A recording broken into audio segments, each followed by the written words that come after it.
Assalamualaikum warahmatullahi wabarakatuh. Alhamdulillah wassalatu wassalamu ala Rasulillah sallallahu alaihi wasallam. La haula wala quwwata illa billah. Wa ba'du. Para jemaah salat tarawih yang dimuliakan Allah, semua manusia ingin hidupnya tenang, ingin hidupnya tentram, rezekinya gampang, mudah, urusannya juga gampang, surganya terjadi. Oleh karena itu, dalam beberapa ayat, orang yang rezekinya lancar atau rezekinya itu dimudahkan oleh Allah, urusannya apa saja problemnya bisa selesai, itu adalah orang-orang yang bertakwa kepada Allah Subhanahu wa ta'ala. Kata Allah, "Man yattaqillaha yaj'al lahu makhraja wa yarzuqhu min haitsu la yahtasib." Barang siapa yang bertakwa kepada Allah, yaj'al lahu makhraja, punya masalah ada solusinya, wa yarzuqhu min haitsu la yahtasib, rezekinya tanpa dihitung, di luar perhitungan. Lalu kemudian ilmunya juga semakin meningkat, semakin bertambah. Karena kata Allah, "Wattaqullaha wa yu'allimukumullah." Kalian bertakwa kepada Allah, maka Allah akan memberikan tambahan ilmu. Dia langsung dari Allah yang disebut dengan ilmu laduni, ilmu yang datangnya dari Allah Subhanahu wa ta'ala, bisa disebut dengan ilham, bisa disebut dengan waridat, bisa disebut dengan ilmu laduni. Wattaqullaha wa yu'allimukumullah. Lalu kemudian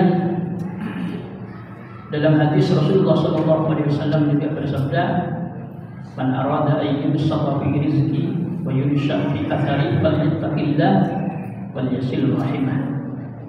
Siapa yang kemudian ingin rizkinya dilapangkan oleh Allah, umurnya panjang barokah, maka bertakwalah kepada Allah, jalin silaturahim.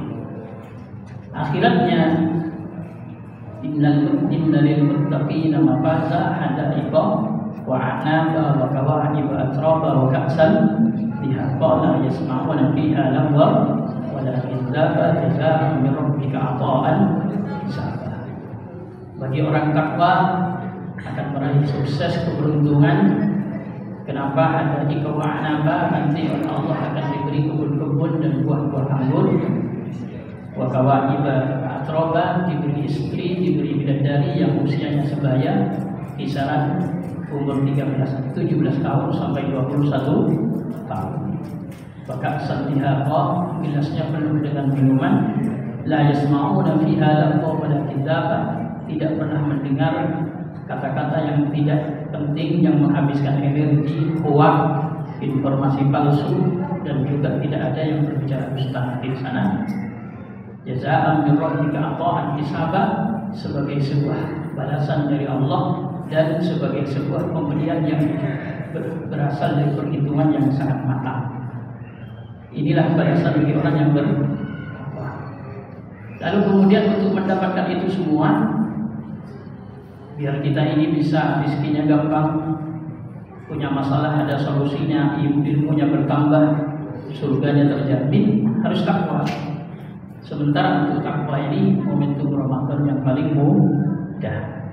Karena Allah Subhanahu wa taala berfirman, "Ya ayyuhalladzina amanu kutiba 'alaikumusiyam kama kutiba 'alal ladzina min qablikum la'allakum tattaquna ayyaman ma'dudat." Wahai orang yang beriman, diwajibkan atas kalian berpuasa sebagaimana orang dulu juga sama diwajibkan berpuasa. Bedanya orang terdahulu ini menyalahi aturan, sehingga dulu mereka disyariatkan puasa 1 bulan penuh, hanya 30 hari. Tetapi karena mengubah aturan Allah, akhirnya diwajibkan menjadi 50 hari, mempersulit diri. Lalu kemudian tujuannya sama, la'allakum tattaqun, agar kalian menjadi hamba Allah yang bertakwa. Ayyaman ma'dudat, hanya dalam hitungan hari. Subhanallah ya. Jadi kita diwajibkan berpuasa ini supaya kita menjadi hamba Allah yang bertakwa hanya dalam hitungan hari. Lalu kemudian aturan lainnya begini, faman kana minkum maridan aw ala safarin fa iddatu min ayyamin ukhra. Kata Allah, memang untuk menjadi orang yang bertakwa dalam hitungan hari itu harus dilaksanakan dengan menjalankan ibadah puasa. Akan tetapi bagi yang kondisinya sakit atau lagi safar, lagi bepergian, maka nanti dia bisa dikerjakan di hari-hari yang lain. Jadi ada garansi takwanya didahulukan dengan catatan apa? Berjanji untuk mengganti di hari yang lain. Ketika sudah masuk bulan Ramadan menjadi takwa, niatnya berpuasa. Tapi karena musafir, karena sakit, maka dia digaransi oleh Allah Subhanahu wa taala. Yang penting siap untuk mengganti di hari-hari yang lain. Tetap takwa nanti. Lalu kemudian kata Allah, wa 'alal ladzina yutiqunahu fidyatun ta'am miskin. Untuk menjadi orang takwa di bulan Ramadan pada saat diwajibkan berpuasa, akan ada kemungkinan namanya manusia berbeda. Siapa yang kemudian sanggup berpuasa, tetapi untuk melaksanakannya begitu berat karena kondisinya, bisa jadi karena pekerjaannya yang berat, dia tidak ada pekerjaan yang lain, atau karena kondisi fisiknya yang sudah tua renta, atau memungkinkan karena seorang ibu yang menyusui atau sedang hamil, maka wa 'alal ladzina yutiqunahu fidyah. Maka bagi yang sanggup berpuasa tapi berat untuk melaksanakannya, dia tidak harus berpuasa, bisa menggantinya dengan fidyah yang ukurannya bisa untuk makannya orang miskin. Berapa sekarang dari Majelis Ulama Indonesia menetapkan nominalnya kurang lebih 25.000 per hari. 25.000 per hari. Tapi harus diketahui, faman taqalla khairan fa khairul lah.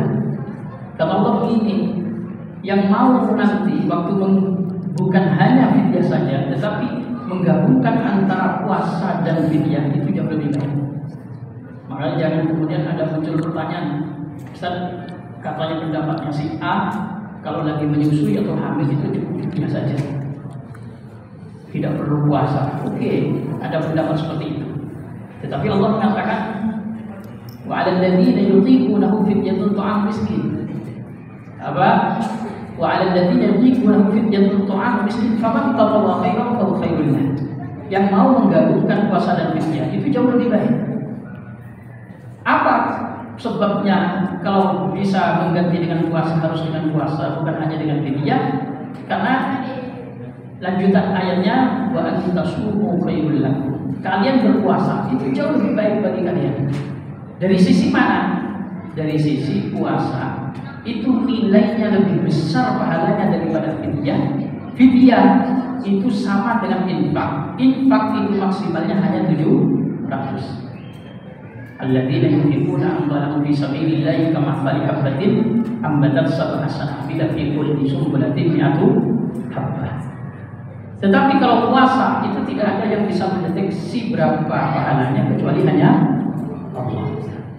Lalu kemudian dari sisi yang lain, bahwasannya puasa itu jauh lebih baik karena kata Rasulullah SAW, meskipun status hadisnya masih diperselisihkan, tetapi ini terbukti realita. Kata Nabi, sumu tasihu, kalian berpuasa maka akan sehat. Maka nggak usah ada pertanyaan, Ustaz, saya lebih baik mana bayar fidyah sama puasa? Ya puasa, karena puasa nanti fisiknya saya sehat. Kalau bisa fidyah plus puasa. Maka dalam madzhab Syafi'i nanti yang harus dipenuhi apakah fidyah saja ataupun puasa plus fidyah, kapan harus puasa dan fidyah. Sementara dari madzhabnya Imam Ibnu Abbas ya dan yang lain kemudian ada perbedaan mungkin. Tetapi harus diketahui sebenarnya puasa itu jauh lebih baik bagi kondisi fisik kita masing-masing, plus dari aspek pahala jauh lebih besar. Lalu kemudian ayat berikutnya, ini nggak bisa disampaikan sekarang. Nah, sebenarnya di luar biasa kalau nanti kita kaji satu ayat, kemudian ayat-ayat berikutnya kita kaji semuanya, insya Allah sangat luar biasa. Karena ketika kita mentadabburi Al-Quran, maka kemudian di sana kita akan menemukan hal-hal yang luar biasa. Karena ini kalamnya Allah Subhanahu wa Ta'ala. Afala tadabbaruna Quran. Apa yang membuat mereka tidak mau mentadabburi Al-Quran? Padahal kalau kita tadabburi, subhanallah, dari satu sisi saja luar biasa. Kalau kita mentadabburi, baru hikmah dari puasa itu tujuannya agar bertakwa. Sementara takwa itu sendiri akan memudahkan kita nanti semuanya. Yang punya hutang tengok, gampang nanti urusan selesai. Kemudian proyeknya tidak dijamin ada solusinya. Yang penting syaratnya apa? Takwa. Oleh karena itu pastikan puasa kita ini maksudnya Ramadan ibadah misalkan itu betul-betul puasa kita ini apa? Dalam kondisi iman dan mengharap ikhlas ridhonya Allah Subhanahu wa Ta'ala. Insyaallah nanti selesai urusannya. Yang paling penting lagi ketika kembali kepada Allah Subhanahu wa Ta'ala, nanti semuanya akan dijamin surga. Kurang lebih maaf. Assalamualaikum warahmatullahi wabarakatuh.